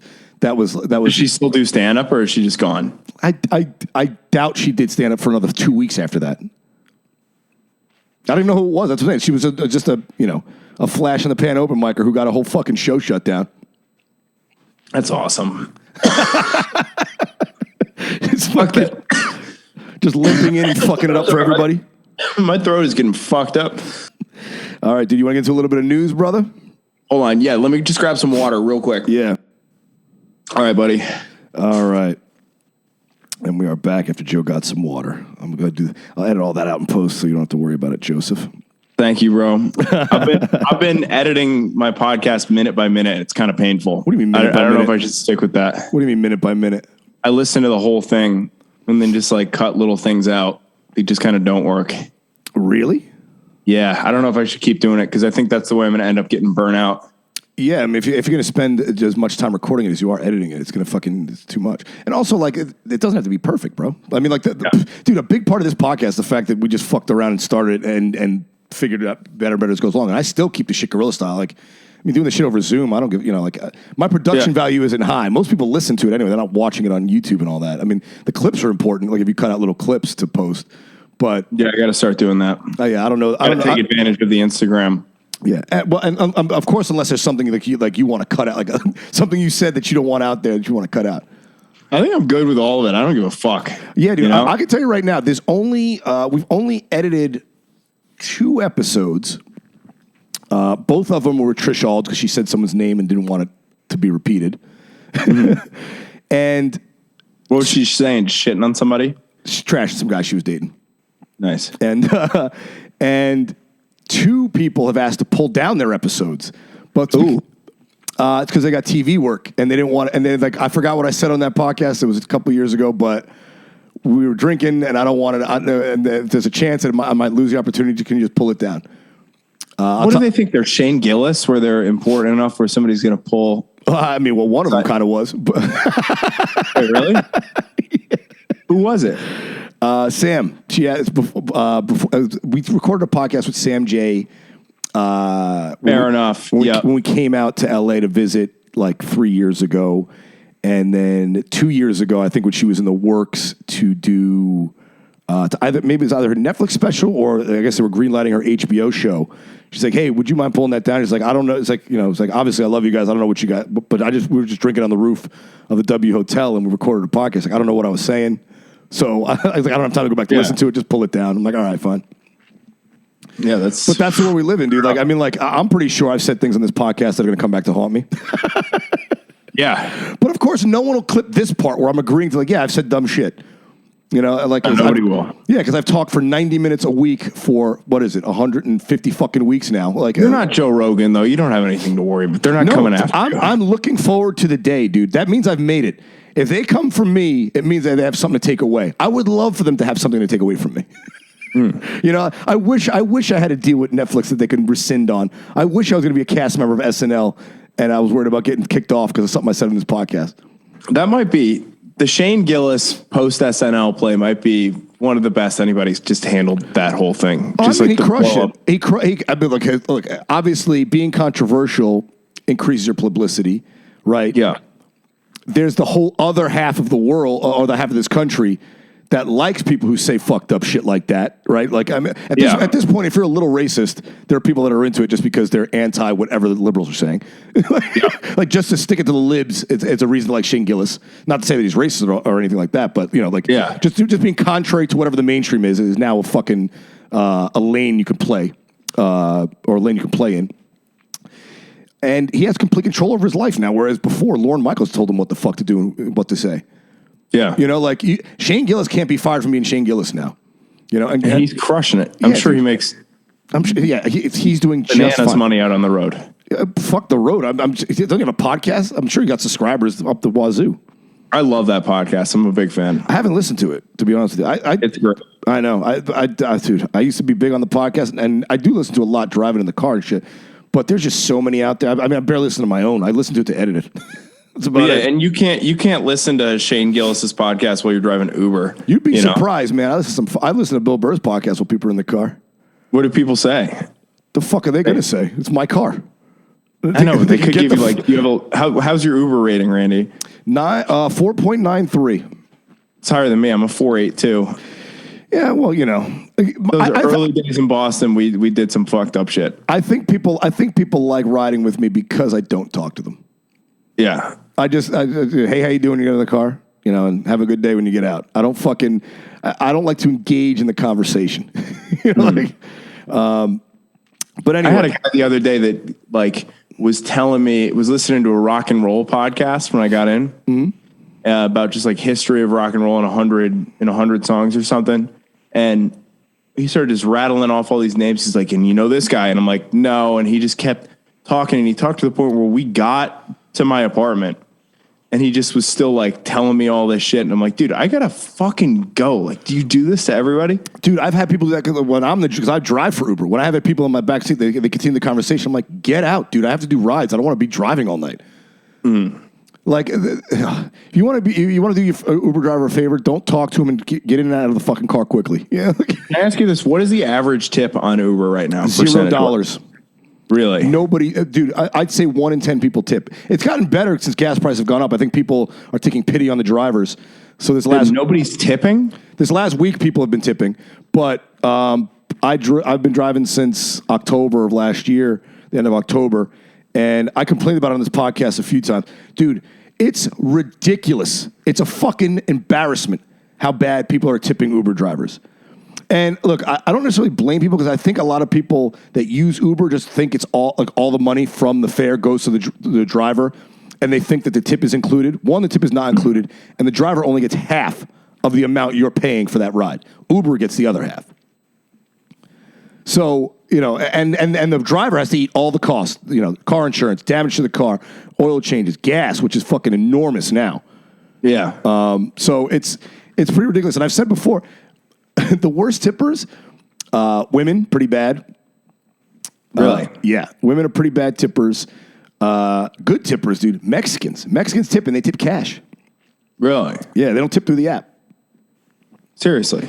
It's my experience. I feel like people that... That's nice, too, because that's tax-free, right in the hand. I feel like people that, like, have real jobs for a living, plumbers, mechanics, firemen, they're the ones that tip better than jerk-offs like, you know, the guy I used to be, fucking accountants. They you know, bankers, they think the whole fucking world works for them already. You know, they're just, it's your job, you know, servant, go get, you know, take me from here to there.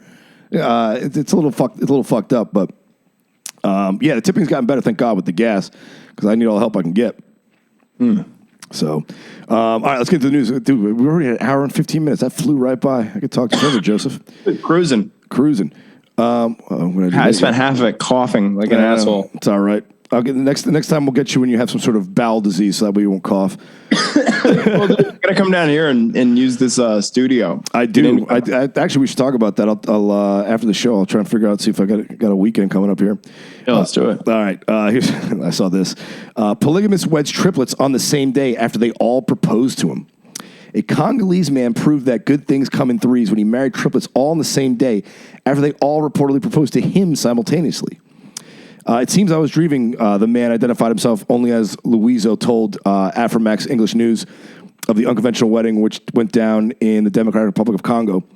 The marital hat trick was set in motion after the husband-to-be met one of the triplets, Natalie, and quickly fell head over heels with her. However, things took a turn after he visited his budding soulmate, and she introduced him to her two twin sisters, who became equally smitten with their siblings' new main squeeze. Blah, blah, blah. When we told him he had to marry all of us, he was shocked, one of the unidentified wives said. But because he had already fallen in love with all of us, nothing could stop our plans since we were also in love with him. Ooh. My parents don't understand what I'm doing, lamented the polygamist who went ahead with the bridal triple header without their blessing. He added that they didn't even attend the ceremony. Oh.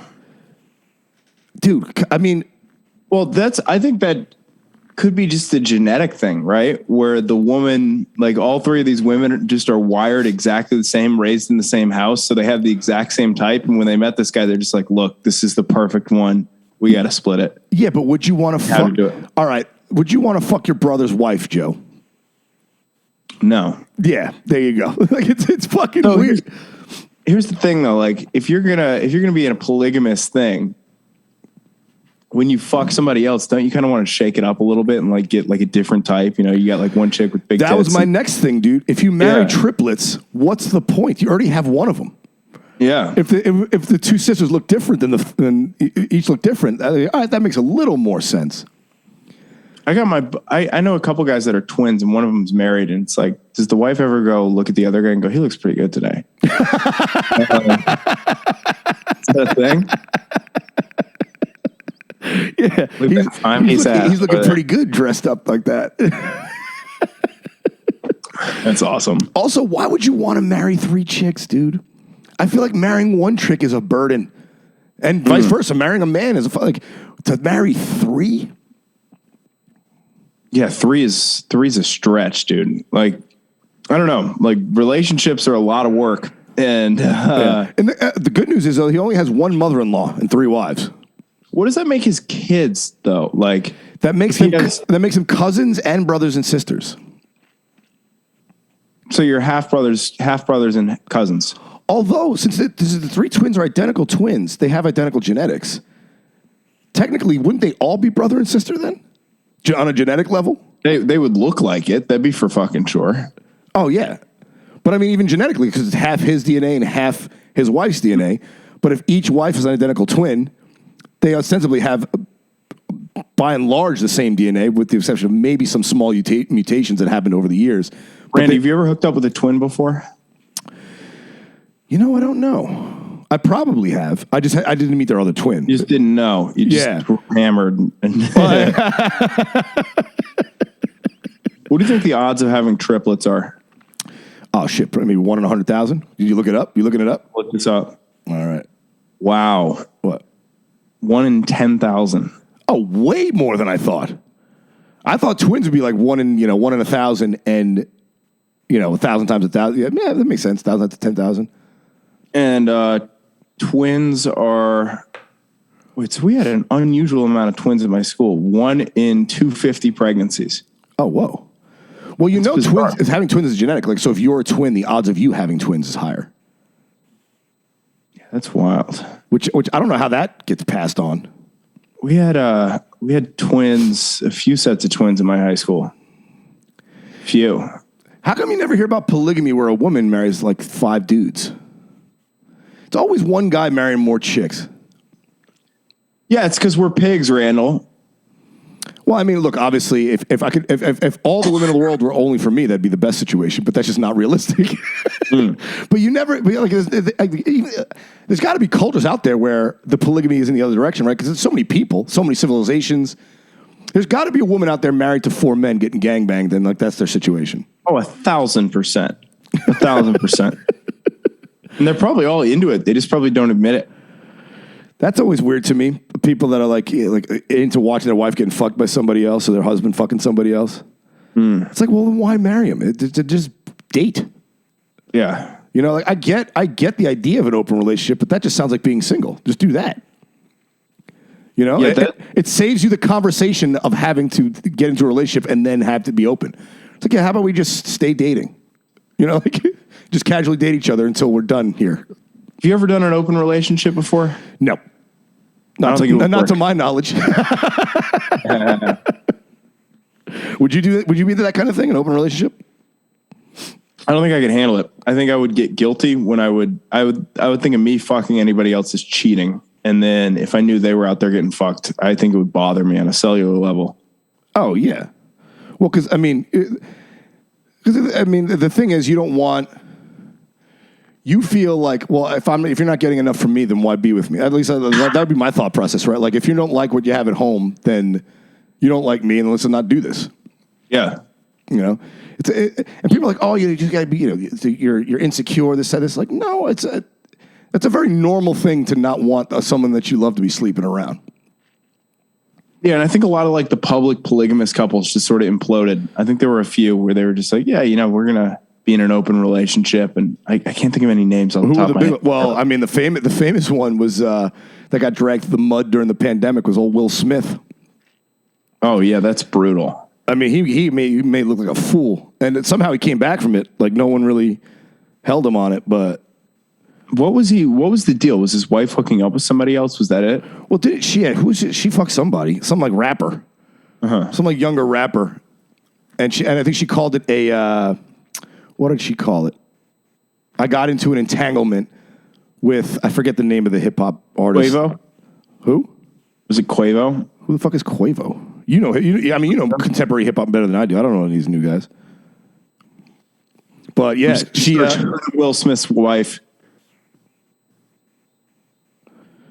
Who was Will Smith's wife? Jada Pinkett Smith, dude.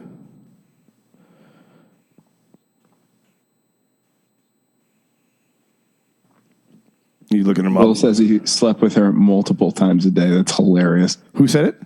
Will Smith said, I slept with her multiple times a day, which is pretty funny. About his wife? Yeah. What, does he want a medal? Good. I'm sorry. I'm a fucking mess here. It's all good. Oh, dude, speaking of your boy, Elon Musk, isn't he in Austin? Yeah, he's down here. Yeah, so Musk's brain chip company Neuralink admits to killing 8 monkeys in an experiment. A medical group accused Musk's company of euthanizing 15 out of 23 monkeys that got brain implants. But Neuralink denies any, quote, extreme suffering that took place. The startup that Elon Musk founded to implant computer chips in people's brains has admitted that it killed 8 monkeys during research experiments. The revelation comes in response to a legal complaint from a group that opposes medical testing on animals. In late January, Fortune published a feature on the company Neuralink, which, aside from the animal abuse allegations, highlighted a culture of blame, impossible deadlines, and the world's richest man being a missing CEO. The administrative action filed with the U.S. Department of Agriculture last week by the Physicians Committee for Responsible Medicine says that based on records obtained by the group, 15 of the 23 monkeys that received brain implants made by Neuralink later had to be euthanized. Oof. And they were, and the Physicians Committee for Responsible Medicine also claims that the monkeys experienced extreme suffering while the testing was going on. Dude, I mean, everyone went fucking batshit over the fucking the vaccines. Like, oh, they're going to put a microchip in us. Yeah. For whatever reason, literally want to put a microchip in you. Elon Musk, the point of this business is to put a microchip in your fucking head, and nobody seems to be disturbed by this. Yeah, it's fucked up. What is it about Elon Musk you think that people give him a pass? Like they shit on all the other billionaires, but he seems to be super popular. People started shitting on him recently. Have you noticed? Like, I think everybody turned on him for a little bit there. Oh yeah. Well, certainly with the because he made comments about solving hunger in the United States or some shit that he's got enough money to do it, and someone like challenged him to donate $20 billion to stop world hunger, and he's like, "Well, I'll give you 6." Yeah. I think what it was is he was just like. She tweeted Elon Musk could cure world hunger with $5 billion or something. And he goes, if you have a plan to do that, and you actually give me a written out blueprint of how you do that, I will give you $5 billion. And she did it, and he gave her $5 billion, which is fucking crazy. Yeah, and her plans went out the window. And her plans went out the window when she just stole all the money.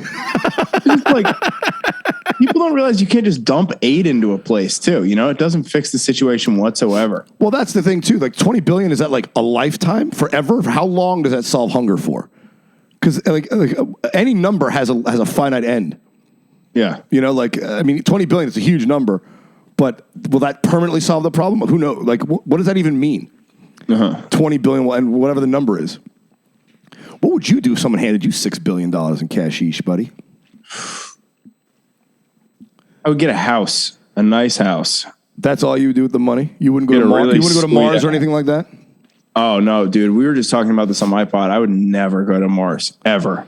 I talk about that on stage a little bit. It's like I don't have any interest in leaving this planet. I like it here. Yeah, everything that I enjoy is here. Yeah. That's the thing about space. It's space. There's nothing there. Like you can't, like, other than going up for 10 minutes, what the fuck is the point? Yeah.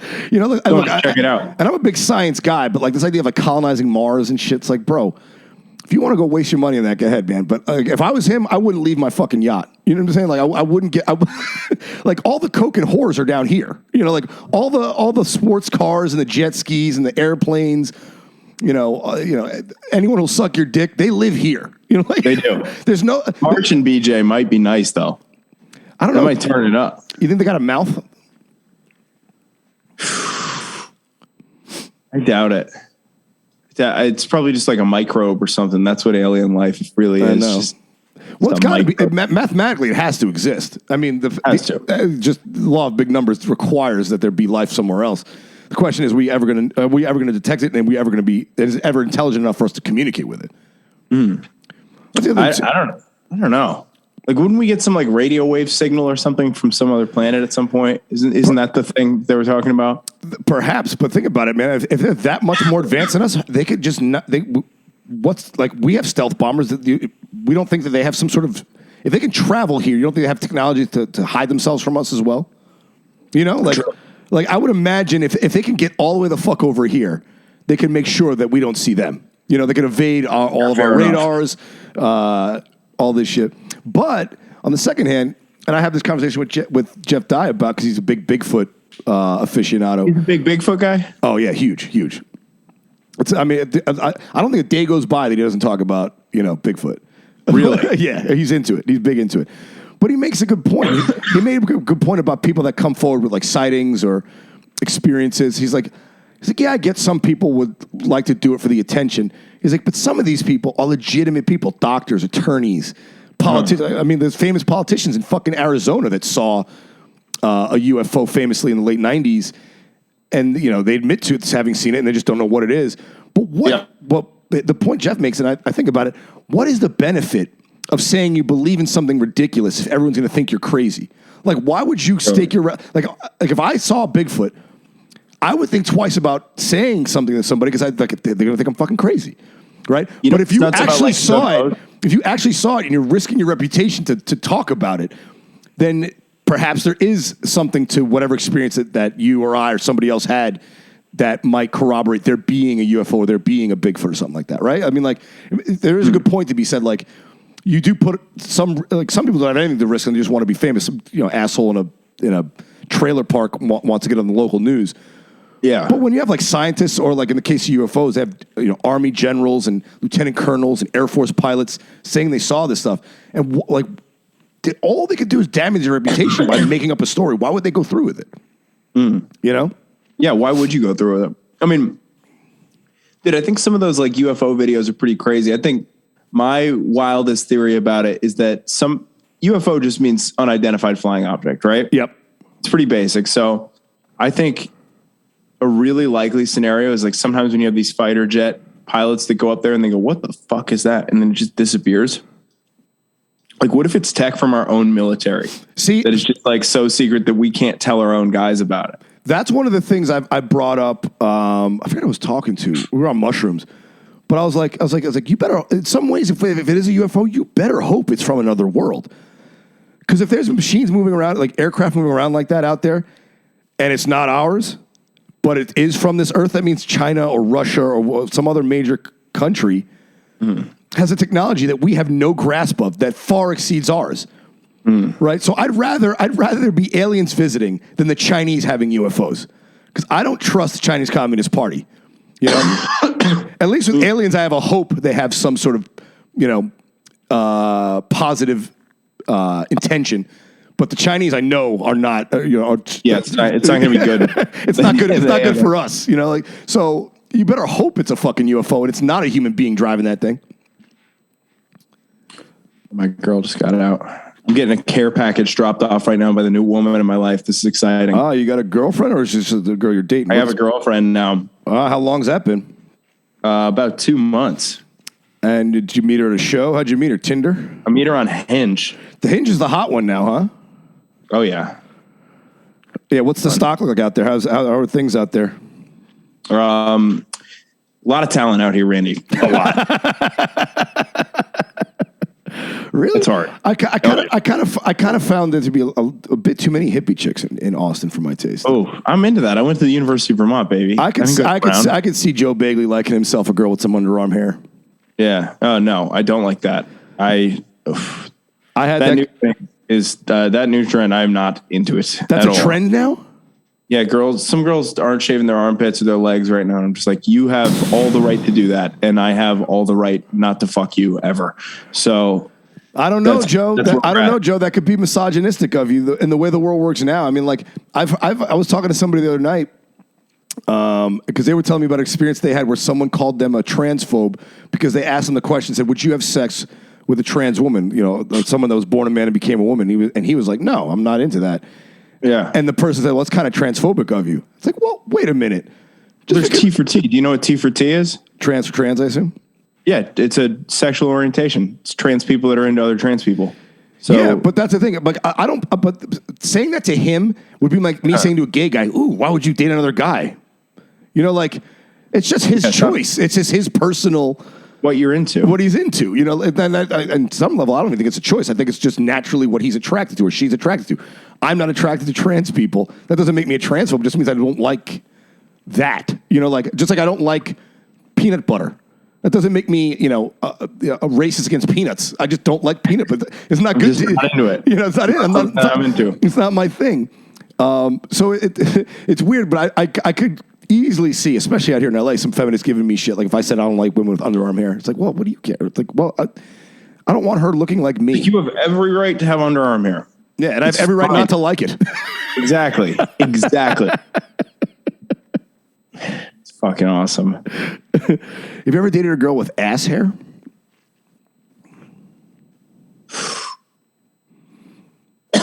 I've seen some stuff on the lower back for sure. Oh, but I'm talking about like in the crack. Don't all girls have ass hair? You just don't peel it up? Like, that's a good question. Do they have ass? Like my ass is a jungle. Oh, mine, dude, it's like a spider's nest. Great. I can't imagine, dude. I've seen you without a shirt on. It's wild. What? Yeah. I don't have a hair chest. No, Zach and Xander have.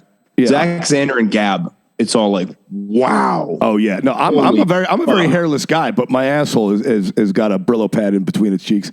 Let me ask you one important question. Okay, go for it. If you had to choose between banging Zach, Xander, or Gab, which one would you do? Ooh, good question. Huh.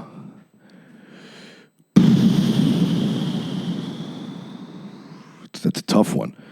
So for those that don't know, John Gab, Xander Beltran, and Zach Lord are comic friends of ours. They're all hairy, and they go progressively heavier from Zach to Xander to John Gab, who is enormous. Xander was pushing it for a little bit though, where you saw him, you're like, whoa. It really looks all right now. He looks good, but he got a little beefy during the pandy. Oh, sure, we all did. He's here in town now. Actually, I was hanging out with him last night. Oh, nice. I'd probably go Zach just because I think he's the youngest. A little tenderoni. But he's a young buck. And I think he's Jewish, so he's hairy, but Xander and John Gab are really hairy. I think I'd bang Gab. Be gross, but it'd just be like funny enough. He'd be soft. That's the thing. You might not even have to fuck his ass. You could just fuck one of his fat rolls. Have you ever been kissed by Gab? You could fuck him under the titties. You ever had a Gav kiss? No, I don't want to. He would make It's out really with you? wet. Oh, It's God. wet, dude. Kissed him on mushrooms a couple times where I'm just like on the mouth? Yeah. What possessed you to kiss him on the mouth on mushrooms? It's funny. Fun thing to do. Did he know it was coming, or did you sneak up on him? I get him sometimes. I get Zach when he's not looking occasionally. Oh, here's a question I asked. I asked Jeff on this on the podcast a few weeks ago, and I asked Zach Lord and his buddies last night. We were out drinking. Would you rather suck a dick or get fucked in the ass? Suck a dick. Really? I think that's the wrong answer. Easily. I disagree. Now, this is where we're going to get called homophobes, Randy. This is where it goes. Oh, no. Look, I already posted a clip of this question. I asked this question to Jeff. I posted a clip of me and Jeff in this, and we both posted on Instagram, and he immediately, after a couple hours, he removed it because one jerk off got in the comments and said it was that Jeff's reaction was homophobic. I was like, why? Why? Because he's not gay. His answer was inappropriate. Because there's no good answer to the question, right? If you have to do one or the other, it means it's probably against your will, unless someone's offering you a lot of money to do it. But true. I would go with getting fucked in the ass, Joe, and I'll tell you why. Okay. Because you don't have to do the work. Because you have to.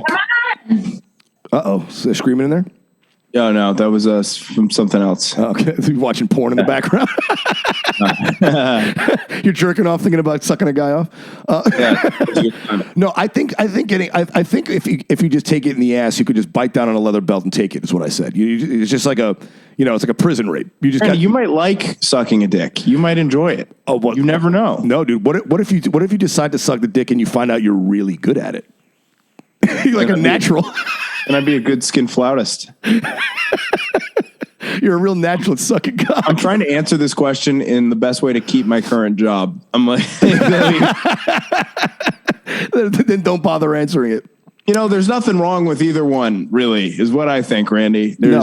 And I haven't asked my roommate. My roommate's I live with a gay guy, my buddy Braxton. I haven't asked. You guys moved. Where'd you guys move to? We moved to West Hollywood. We were living in Studio City, now in West Hollywood. Nice. Braxton's a man. Tell him I said what's up. I will. But I haven't asked Braxton what he would prefer. Tell him to send me more free tequila in the mail, please. Oh, my God. I mean, I don't know how much we got left. He's working for somebody else now. But we have. What's he doing now? Well, now he's looking for a permanent job, but he was doing some gig work for like a marketing company, like a spirits marketing company.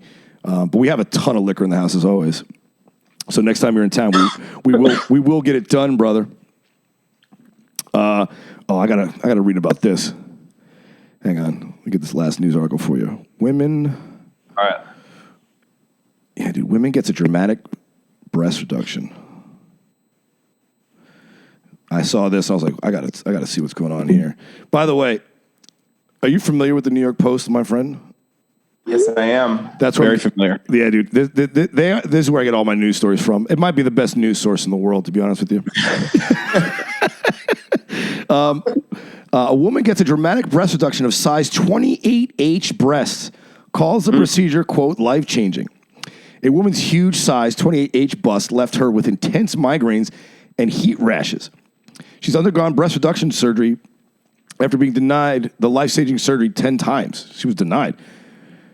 Janelle Nelson, 20 years old, finally found a doctor to perform the procedure in January and is now much happier at her 28C breasts.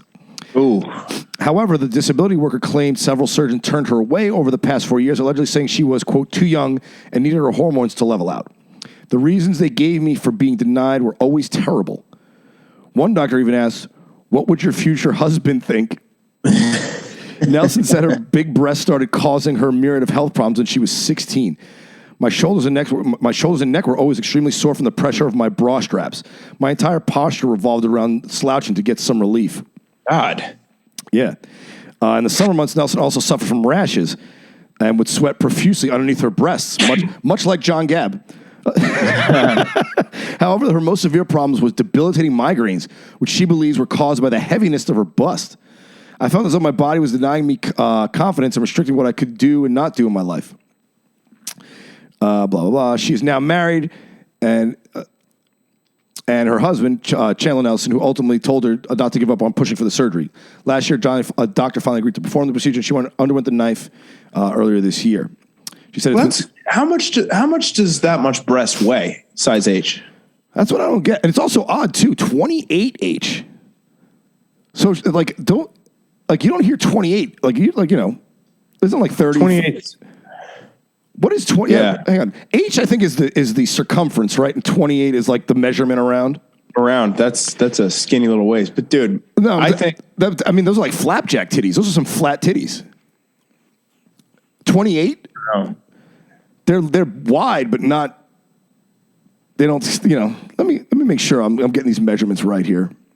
I'm gonna look up 28H. Yeah. What does each number mean in the because you typically hear like 34B, 36 double D. You rarely hear. Randy, you made them sound bad. These are nice. What, her big ass titties? Yeah, dude, they're titties. What's not to like about a titty? Yeah, I mean, dude, I couldn't imagine having that just like bouncing around all the time. Like, it's really nice to just take your shirt off and not have to worry about just like getting all over the place. Yeah, but would you get a penis reduction if you had a 14-inch hog? Probably. No way. 14 inches? No way. No guy on earth. Guys treat their dick like women treat diamond rings. It's to impress your friends. You know what I'm saying? Like, if you had a 14-inch dick, you'd be slapping John Gab in the head with it. I still haven't seen your cock yet. I've yet to see it. I don't plan on pulling it out for you unless you want to suck it, buddy. Oh, bummer. That's why I asked you the cocksucker question.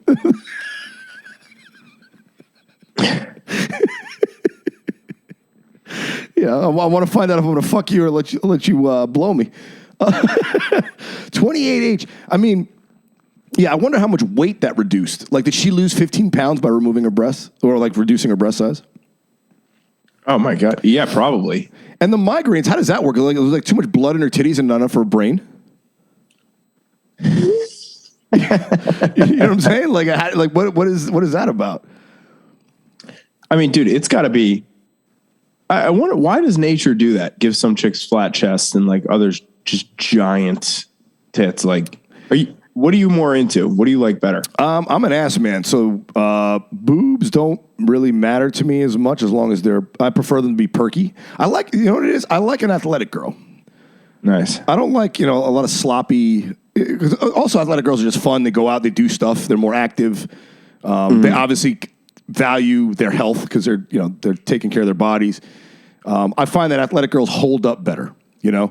Like I dated a lot of hot Puerto Rican girls when I was in high school, and they didn't work out then. And by the time I got back from college, I was like, "What the fuck did you do to yourself?" You know what I'm saying? Like I was like, "Jesus, you were adorable. Now you look like a fucking." Like Precious or some shit. But I like a good perky boob. Nice. That's more my speed. But yeah, I don't need big knockers. I don't give a shit. I don't care either. Yeah. Well, you more of an ass man yourself there, Joe? I like a nice set of legs. Really? I like a smart woman, Randy. All right. Well, send me nudes of your girlfriend and I'll let you know what you're into. A smart woman. What does your girl do? Works for a very big tech company. She's really smart. Okay. She works at Google or Facebook. They're all out there. Yeah. She's that. I was glad you didn't say she was a comic. I was like, dude, what are you doing? I can't do that. Yeah, you're smart. Never been into it. Have you hooked up with a comic before? One in Boston, one in Connecticut. One in Boston, huh? Yeah. But she was doing open mics for like 3 weeks and we hooked up. All right. Well, I'm gonna ask you about that when we wrap this in 2 minutes. I want to know who that was. I don't remember that. Yeah, and then I kind of was like, after that, I'm like, I'm done. I can't really. I never did, dude. It's not a good move. Not a good look. I thought like you get one hall pass, but I kind of turned it into 2. But yeah, but then, also, I mean, how many fucking crazy people can there be in a relationship, right? Somebody has to have a real job and their head screwed on straight. Yeah. You imagine if you're both fucking off. Can't have 2 comics. 2 comics is bad. No. I forget what podcast I was listening to. Might have been Bill Burr's. He was talking about how there should only be one headshot in the family. Like if you and your wife or one of your kids is trying to get into it, it's like, that's not going to end well. You just got to. Not going to end well at all. Yeah. A lot of jealousy. Exactly. That's it, bud. We wrapped it. All right, man. We got to it. We got anything you want to promote, my friend? Besides your cough. I'm so sorry, guys. Check out the podcast. It's called Creature of Habit. It's on all platforms, and then check me out on iTunes or on fucking Instagram, Joe Begley Comedy.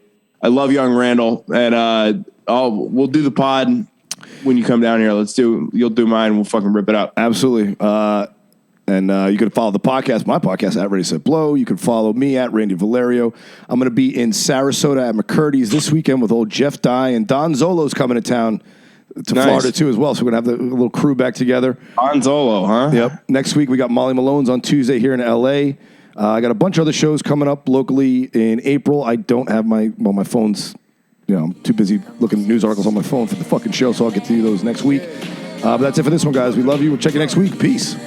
Peace, guys.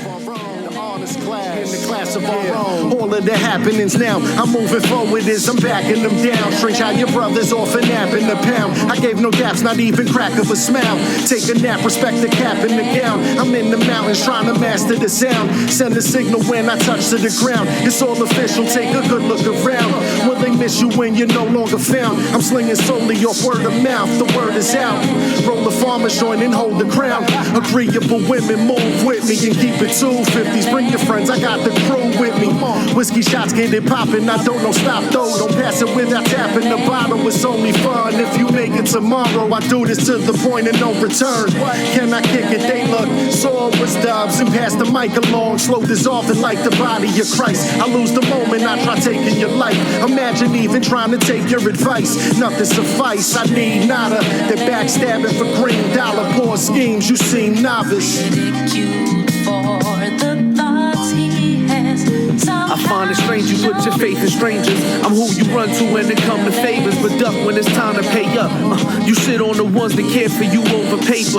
In constant competition with niggas you chill with, but label haters, I don't even blame them. I live beyond resentment. Soon as you moving, they be acting different. They want success but always lack commitment. My journey's longer cause how I was brought up. Never ask nobody for nothing, you'll never owe them. Before you forgive them, remind yourself how they tried to get over. Take your issues and own them, apologetic to know as soon as I inhale the lavish aroma. My vision visit limits, passion persona. I swear I be zoning. My taste in women's exquisite, done had the baddest moaners. Enjoy every minute living until I can't recall it. Hitting scars from past opponents while they wear theirs like memorabilia from classic moments. Y'all was asking for it, I was getting to it. You waste your time complaining and never change shit. Lame shit, on the same shit. When you talking big game, know who you playing with. You talk about the ones you know to those you don't. Like they don't know you just a fucking joke. That shit the strangers. That shit the strangers. That shit the strangers. That shit the strangers. That shit the strangers.